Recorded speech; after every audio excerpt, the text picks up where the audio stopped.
Hi, I'm Sharaad Kuttan, and welcome to Consider This, the show that makes you consider and reconsider the news of the day. The recent escape of hundreds of detainees from the Sungai Bakap immigration detention depot has again put the spotlight on the place and treatment of refugees in the country. In particular, the Rohingya community, who come from the Rakhine state, part of Myanmar, at least on the western border with Bangladesh. To understand better not just the Rohingya, but also the larger problem of refugees, we have Gerhard Hofstadter, Associate Professor at School of Social Sciences at the University of Queensland, the author of numerous studies on migrants in Malaysia, also the author of Modern Muslim Identities, Negotiating Religion and Ethnicity in Malaysia, as well as Urban Refugees, Challenges in Protection, Services, and Policy. Gerhard, thank you so much for joining me. I know that you're aware of the recent escape from the depot, and you made some comments on social media. I want to ask you, though, if we kind of step back a little bit and ask a very kind of commonplace question. The Rohingya, do we treat them differently from other refugees?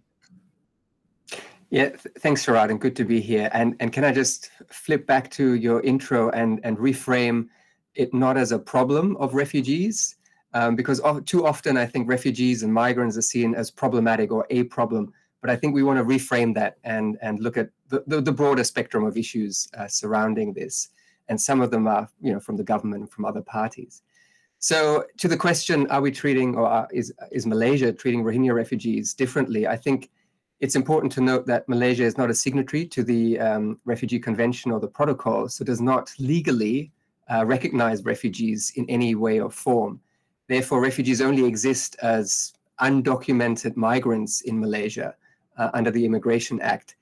And so all refugees are treated somewhat equally in terms of the law, but not in the way they're policed or surveilled by the state.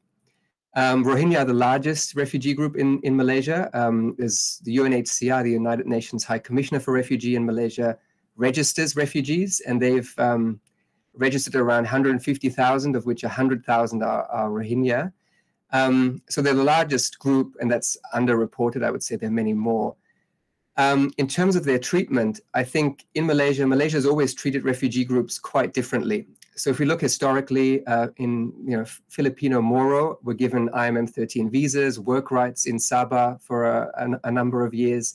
Achinese refugees were given work rights and IMM 13 status. Cham refugees were in fact resettled from refugee camps to Malaysia. So Malaysia has a long history of treating different groups of refugees differently, depending on a number of factors. In terms of the Rohingya have been coming to Malaysia to seek sanctuary since the 1970s. So again, you've had different groups of Rohingya having very different experiences. So the earlier, people coming in the 70s and 80s integrated into Malaysian societies. In for some of them, they got legal status. Their children went to school. They're very embedded and integrated into Malaysian society. Equally, for some of the ones who came in the 90s, they achieved some kind of status.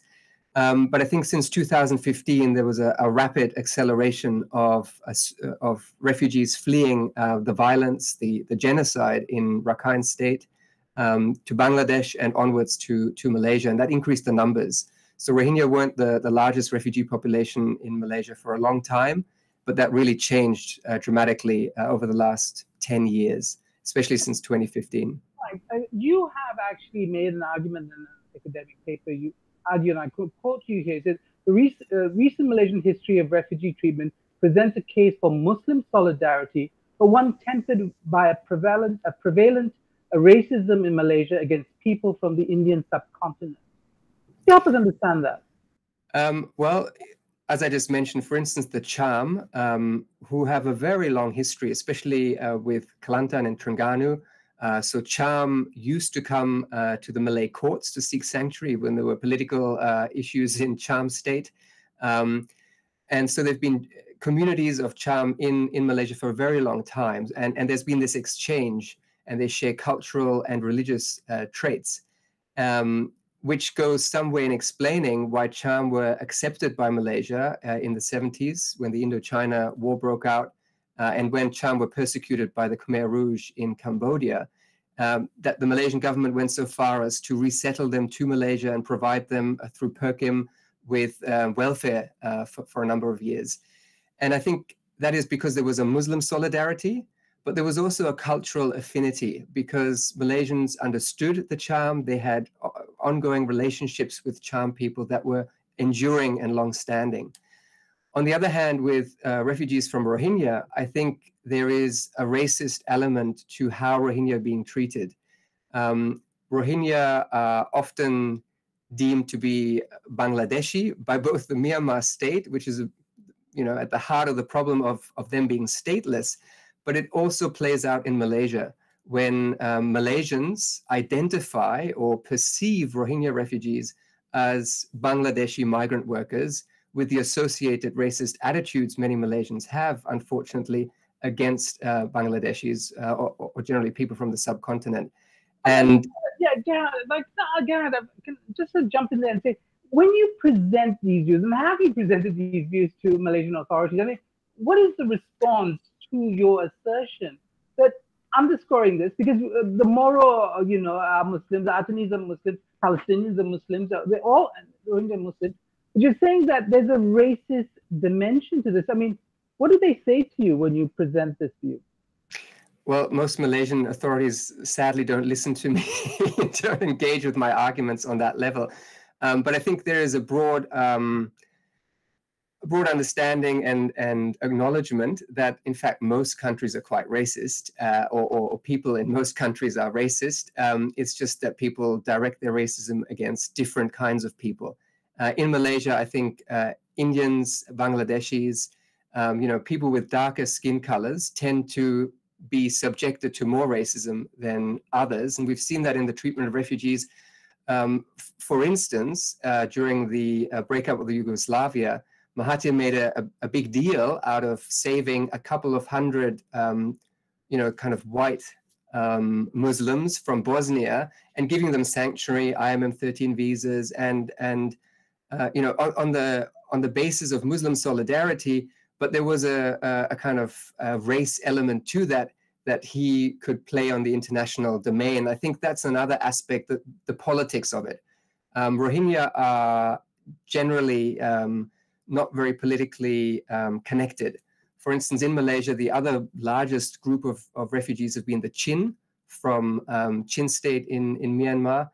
They have a huge diaspora in the US and are politically quite well connected. They're evangelical Christian, so they have good connections to American politicians, so much so that they could get American politicians in the early 2000s to come to Malaysia to argue with Malaysian authorities to provide Chin with better conditions, which they didn't get. But Malaysian or the US offered a lot of Chin refugees visas and resettlement places to come to the US. So very successful, to garner political support and then use that. And the Rohingya have been quite unsuccessful, sadly, in the international domain to garner that kind of commitment from different states to help them. And sorry, this is very interesting because it's deeply ironic. When you lay it out like that and comparing them to the Chin refugee community, there is another article that you wrote with very poignant headlines. It's "There we are nothing, here we are nothing," and it's about the effects of the Rohingya genocide. And you say, and I'm going to quote you, say, "The genocide process that began in Myanmar continues to play out in Malaysia and creates a compound effect on the lives of Rohingya refugees here." So help us understand, because it's a very complex set of dynamics that you're laying out. But how is it that the genocide process continues here? Let me just start with a different example, and that I think is the kind of dimension of class that we often also don't really talk about when we talk about refugees. For instance, Syrian refugees have been given, again, visas, work rights under a specific government program. essentially they come to Malaysia as skilled migrants with a lot of cultural capital. And again, Rohingya have been discriminated against, persecuted by their own government in Myanmar over decades, which means they don't have the education, they don't have the cultural capital, they don't have the financial capital to move often. And so they're stuck either in Myanmar, where they are confined to their villages or refugee camps, or Bangladesh, where they're confined to refugee camps, and the relatively few who make it out either to Malaysia or other places into the diaspora. There is a complete lack of that kind of cultural, educational capital that would allow them to go out and garner that political support I mentioned earlier that other groups are able to garner. And what happens to a lot of refugees who come to Malaysia, Rohingya refugees who come to Malaysia, is that they have to work and they want to integrate, and they usually pick up the Malay language very quickly, and they assimilate willingly often as much as they can to Malay society, because in their minds, they see Malaysia as an Islamic state, for better or for worse, because they think that finally they can practice their religion freely and openly, that they can't do in Myanmar, that they will be protected, physically at least, and that they will have some opportunities, either in terms of education or in terms of work. But that also means that they can't build up the cultural capital that they would need to have a strong Rohingya identity, because now they're assimilating into Malay identity, wearing Malay clothes, speaking Malay, trying to be as Malay as they can, and thereby negating their Rohingya identity. And that, in a way, is part of that ongoing genocidal process that is started in Myanmar, but plays out in displacement when they are curtailed. They continue to be curtailed intellectually, curtailed in terms of opportunities to be who they actually are. Gerhard, that's wonderful. We'll take a short break now, and we'll come back with more. Stay tuned to Consider This.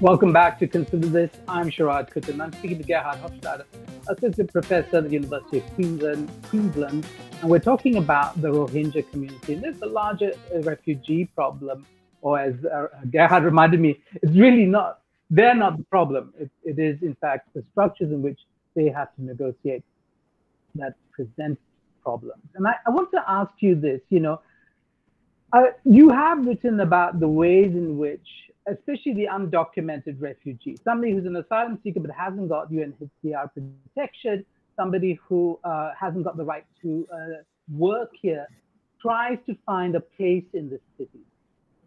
Could you tell us a little bit about that invisibility, and what we've come to know about the vulnerabilities that in some ways we have heaped upon the Rohingya, and what consequence that seems to be having with the community at large? Yes, thank you, Sharaad. So if you'll allow me a short excursus on how I got to study refugees in the first place. I actually studied or worked with Malay young people initially, but often we would go out and we would be in spaces with other people, and I would say, oh, who are these people? And my interlocutors would say, oh, I don't know, they're just migrant workers. And so I started thinking about, well, who are these people and what are their stories? And it turned out that many of these so-called migrant workers were in fact refugees. So if you go out for dinner, there are high chance in central KL that, the food is being cooked by a refugee. If you're driving along the motorway, the grass will have been cut by a refugee. So refugees are all around, you in KL and other parts of Malaysia. Some of them working in plantations. So I think it's part of that every day, but it's hidden. And so I wanted to not shine a light, but understand what was going on. And the issue of invisibility is twofold. On the one hand, invisibility is sought by most refugees because it provides them protection. So they don't want to be visible to the authorities because often authorities will ask them for bribes or will stop them. They could be detained. That's not something they want to happen. So they'd rather be invisible. And you see people hiding in plain sight, as it were, by trying to mask and kind of be part of a recognized group in Malaysia. As you know, if people can blend in and be a bit more like Malays in Malay neighborhoods, then that's being invisible. Or if you look more Chinese, then if you blend in a Chinese neighborhood and so on. So invisibility can act as a protection mechanism for many. But it also means that in the broader Malaysian society, the issue of refugees is not adequately discussed. And I think that's a huge problem, because if Malaysians aren't aware that refugees are underpinning, and many undocumented workers more generally are underpinning the Malaysian economy, then they don't recognize refugees as an integral part of society and an important part of society too. And, as I mentioned earlier, Malaysia is not a signatory to the convention and protocol, the Refugee Convention, which means there's no legal protection for refugees. So I've been arguing for a long time that Malaysia should really recognize refugees in some form and provide them some legal standing so that refugees who are very willing and able and are already working in the economy could do so and pay taxes and could be part of society in a much more open and visible way and contribute to society, which also then means that Malaysians are much more aware of those contributions. Gerhard, these arguments have been made to policymakers, to those in government for a long time. There is a hesitance, and I wonder if the resistance comes from something deeper. You studied Malaysian society. You understand the political dynamics here. These very rational arguments about incorporating refugees as a whole, and Rohingya in particular, into the workforce, as you say, a taxable workforce, giving them education so they contribute to society. All those very rational arguments seem to come up against a wall. What is that wall, Gerhard? I think there are sadly a number of walls that have been erected. I think Malaysia has for a long time used the specter of humanitarianism to give selective protection to some people, and usually temporary protection, which means that they can turf people out. So Acehnese, at the height of it, there were 30,000 Acehnese on IMM 13 visas with work rights, educational rights for their children. But after a couple of years, when the Malaysian government decided they should go home, they kind of canceled those visas and sent most of them back to Aceh. So it's a matter of sovereignty and convenience for a government to be able to do that. Once you sign the convention, you have a more formalized framework.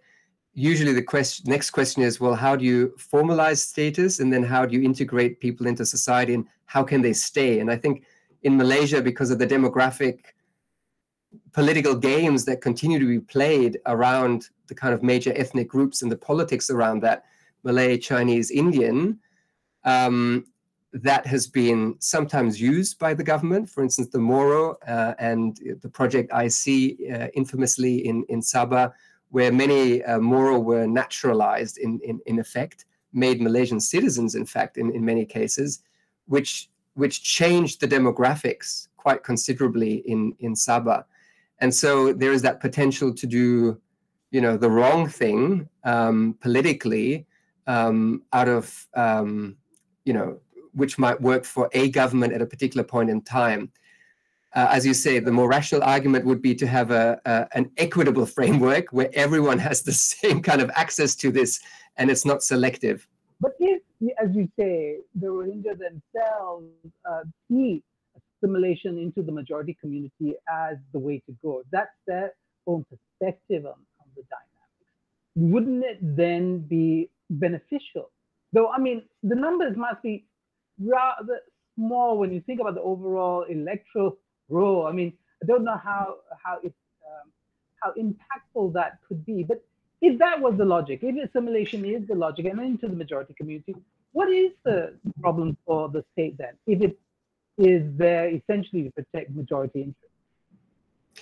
I think with the Rohingya, it's slightly different. I mean, as you say, electorally, it wouldn't make a huge dent in Peninsular Malaysia, perhaps. And I think there's also some nuance in terms of what I mentioned earlier, in terms of assimilation. So many Rohingya do try to assimilate to Malay society, but that's largely those Rohingya often who came earlier and who live in rural Peninsular Malaysia, in smaller communities where they might be the only Rohingya family.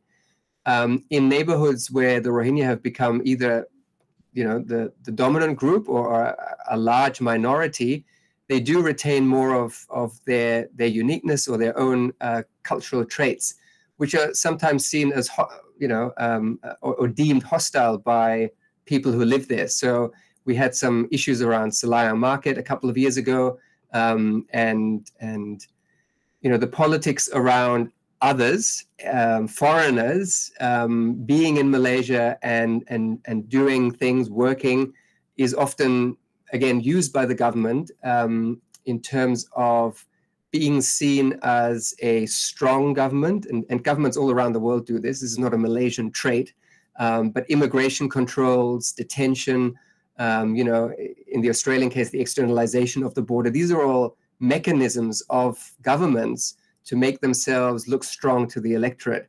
And refugees often fall into that group of being, hyper surveyed and detained and swept up in immigration raids, for instance.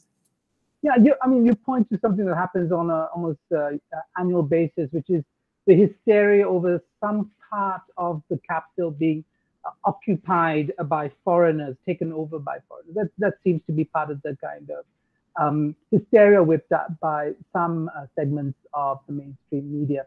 I do want to ask you, in the last couple of minutes that we have, what do you think is the long-term scenario that you see playing out? Recognizing the chasm between good practice and actual practice, and the political dynamics that we have in Malaysia. What do you think is the fate of the Rohingya people in Malaysia? Sadly, my predictions are usually pessimistic when it comes to Malaysia. I think the Rohingya in Malaysia at the moment will probably have to be there for a long time. Resettlement under COVID was restricted, so not many people left in general, and Rohingya often don't get the resettlement places that other groups do. So, for Rohingya, Malaysia is actually the destination. They want to stay in Malaysia. I think for the Malaysian government, it would be really helpful for Malaysia to have more of a look at their own frameworks around refugees and to match up their rhetoric with their practice, because subsequent prime ministers have often used the Palestinian issue, the Rohingya issue, as an emotive issue to come out and say, we have to help our brothers and sisters. My point would be, then please do. And, around Ramadan, we often see there's some action, and then the rest of the year there isn't. So I think, if the rhetoric would match the action, that would be of great benefit to many refugees in Malaysia. And if the Malaysian electorate could hold their elected politicians to their words that they often use, that would be a great step forward. Yeah, we have a little bit more time. What would you say to Rohingya community? You meet with them, you talk to them, their sense of what's going on, and what would your what questions would you ask them as they try to negotiate this tricky situation? I mean, all when we talk about the Rohingya, it flattens internal dynamics. There are many different groups of people within the Rohingya community doing fantastic things. We support a football team, and there are several Rohingya football teams. So if you're interested in football, go out and watch them, support them. There are lots of community organizers and community groups who are doing great things. There's a very ambitious women's development network that's doing great work to empower women in the Rohingya community. So there's lots of good things happening, but again, it's not that visible. So if we could shine a light on some of those good examples of how the community is doing and what they're doing in Malaysia, rather than focusing on some negative aspects that often get focused on by the authorities. Thank you so much, Gerhard. That was Gerhard Hofstadter. He's Associate Professor at the School of Social Sciences, University of Queensland, author of Modern Muslim Identities, Negotiating Religion and Ethnicity in Malaysia. That's all we have for you on Consider This. I'm Sharaad Kuttan, signing off with you. Good night.